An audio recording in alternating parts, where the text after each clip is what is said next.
میرے دوست، میرے ساتھی، السلام علیکم۔ امید ہے کہ آپ بخیر ہوں گے، عافیت سے ہوں گے۔ میں بھی ٹھیک ٹھاک ہوں، بڑھیا ہوں، فرسٹ کلاس ہوں۔ موسم کافی سہانا ہو گیا ہے، گھومنے والا موسم ہے، کھلی جیپ اور اس میں گھومنے کا آنند ان موسم میں الگ ہی چھٹا بیان کرتا ہے۔ خیر، آپ جہاں بھی رہیں خوش رہیں، عافیت سے رہیں۔ زمانہ ہمیں مٹا دے، زمانے میں یہ دم نہیں، زمانہ ہم سے ہے، زمانے سے ہم نہیں۔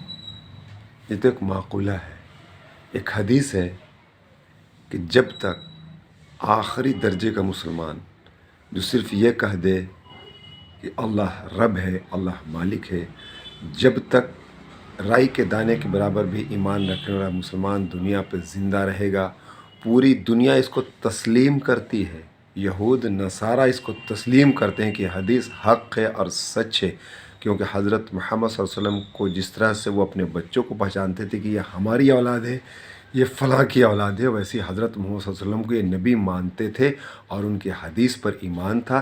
ضد صرف یہ تھا کہ بنی اسرائیل سے ہٹ کر یہ نبی عرب میں کیوں آئے، بس۔ تو بات تھی مٹانے کی، بات تھی مٹنے کی۔ میرے بھائی، جب اللہ نے آدم علیہ السلام کو دنیا پہ بھیجا تو آدم علیہ السلام کو نبی بنا کر بھیجا۔ آدم پہلے انسان تھے زمین پر اور آدم پہلے نبی تھے زمین پر۔ اللہ نے یہ نہیں کیا کہ آدم علیہ السلام کے بعد کئی زمانے تک، کئی پشتوں تک دنیا چل رہی ہے اور جب دنیا کے اندر بگاڑ آیا تب اللہ نے نبی کو بھیجا، نہیں۔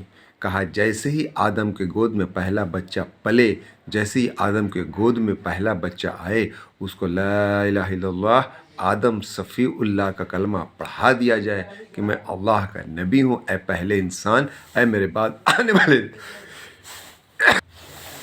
آنے والے انسان، میں اللہ کا نبی ہوں اور یہ کلمہ ہے۔ تجھے ایک اللہ پہ، ایک آخرت پہ ایمان رکھنا ہے، تجھے مرنے کے بعد جی اٹھنے کا یقین رکھنا ہے۔ اسی کلمے کے ساتھ دنیا چلی، دنیا بنی اور دنیا کے چلنے کا اور دنیا کے بننے کا نظام بنایا، اور آخر وقت میں جب قیامت قریب آئے گی تو اسی کلمے کے کہ آخری کلمہ پڑھنے والا انسان جب دنیا سے جیسے ہی ودا ہوگا، ویسے ہی اللہ اس دنیا کے نظام کو توڑ پھوڑ دیں گے۔ یہ ہے حقیقت اور یہ ہے سچائی۔ کہیں کوئی نہیں تھا، سب سے پہلا نبی اللہ نے آدم کو بنایا تھا۔ اب آتے ہیں، بات کرتے ہیں ہماری۔ میرے بھائی، اگر ہمیں مٹنا ہوتا اور ہمارا وجود زمین سے ختم ہونا ہوتا اور ہمیں ناپید کر دینا ہوتا تو حضرت صحابہ کرام کے ساتھ جب اللہ کے رسول صلی اللہ علیہ وسلم نے 313 لوگوں کو جمع کیا تھا اور قسم پرسی کی حالت میں جمع کیا تھا، بے سر و سامانے کی حالت میں جمع کیا تھا، بغیر ہتھیار کے جمع کیا تھا، بغیر کسی جاہ و جلال کے جمع کیا تھا، صرف حضرت محمد صلی اللہ علیہ وسلم کی ذات تھی اور صحابہ کی ذات تھی، اور اس طرف 1000 کا مجمع تھا اور سر و سرمانی سے لیس تھا، لڑنے کے سامان سے لیس تھے، جانوروں سے لیس تھے۔ مٹنا ہوتا تو ہمیں اس دن مٹا دیا جاتا، مٹنا ہوتا تو جنگ احد میں ہم مٹ چکے ہوتے۔ جب اللہ کے رسول صلی اللہ علیہ وسلم پہ حملہ ہوا، دندان مبارک شہید ہوا، 70 صحابہ، جید صحابہ شہید ہو گئے، اس وقت ہم مٹ چکے ہوتے۔ اگر اسلام کو اور مسلمانوں کو مٹانا ہوتا تو بہت ساری جنگیں ہوئیں، اس میں سب سے بڑی جنگ کربلا کی جنگ تھی۔ کربلا کی زمین پر ہم مٹا دیے ہوتے۔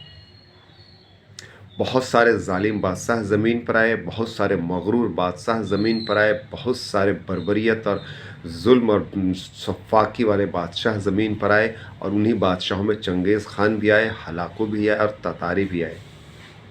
اگر اللہ کو یہ دین مٹا دینا ہوتا، اللہ کو مسلمانوں کو مٹا دینا ہوتا، تو بغداد میں جو 3 دن میں 15 لاکھ مسلمان مارے گئے تو ہم مٹا دیے جاتے۔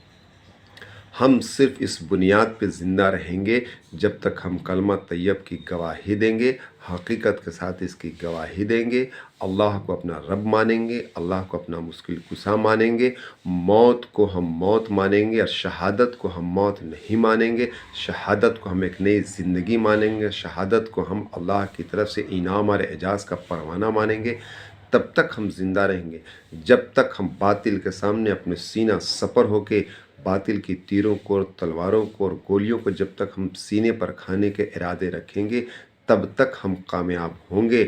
اللہ کے لیے اپنا سب کچھ مٹا دینے پر ہم تیار رہیں گے، تب تک ہم نہیں مٹیں گے۔ مظلوم کی، جفا کش لوگوں کی، کمزور کی، غریب کی، بھوکے کی، ننگے کی جب تک ہم خبر لیتے رہیں گے ہم مٹیں گے نہیں۔ جس دن ہم اپنے پر آئیں گے، اپنے وجود کے لیے، اپنی ضرورت کے لیے ہم روکنا شروع کر دیں گے، اپنے اوپر ہم جو مال خرچ کرنا شروع کر دیں گے، بھوکے کی، ننگے کی، کمزور کی مدد کرنا چھوڑ دیں گے، ہم دنیا سے مٹا دیے جائیں گے۔ ہمیں اللہ کی کوئی ضرورت نہیں تھی۔ یہی ہوا تھا بغداد کے اندر کہ اللہ نے مٹا دیا 15 لاکھ مسلمانوں کو۔ یہی ہوا تھا پورے عرب کے اندر کہ اللہ نے بیت المقدس کو چھین کر یہودیوں کے حوالے کر دیا تھا۔ میرے بھائی، ہم جب تک اللہ اور اللہ کے رسول صلی اللہ علیہ وسلم سے رشتہ جوڑے رہیں گے، ہم جب تک لوگوں کو امر بالمعروف کی، لوگوں کو برائی سے روکتے رہیں گے، بھلائی کی طرف بلاتے رہیں گے اور اللہ پہ مکمل ایمان رکھیں گے، اور اس درمیان جو بھی حالات آئیں گے، جو بھی پریشانیاں آئیں گی، دیکھو طاقتور نہیں ڈرتا ہے، طاقتور راستہ بناتا ہے، طاقتور صلح نہیں کرتا ہے، جفاکش صلح نہیں کرتا ہے، یہ راستے بناتا ہے، کانٹوں کو صاف کر کے اپنے راستے بناتے ہیں۔ اللہ کی ذات پہ بھروسہ کر کے اللہ کے دین کو، اللہ کی رسی کو مضبوطی سے پکڑ لینے کا نام ہی آخرت ہے، اور کامیابی کی دلیل ہے۔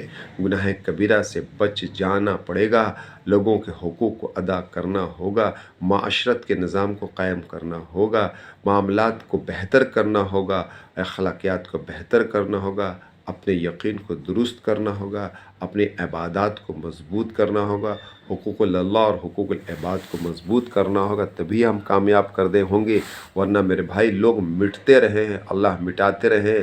مسجد کرتبہ چلی گئی، فرانس کی حکومت چلی گئی، اسپین کی حکومت چلی گئی، بغداد ختم ہو گیا، بخارا ختم ہو گیا، روس ختم ہو گیا۔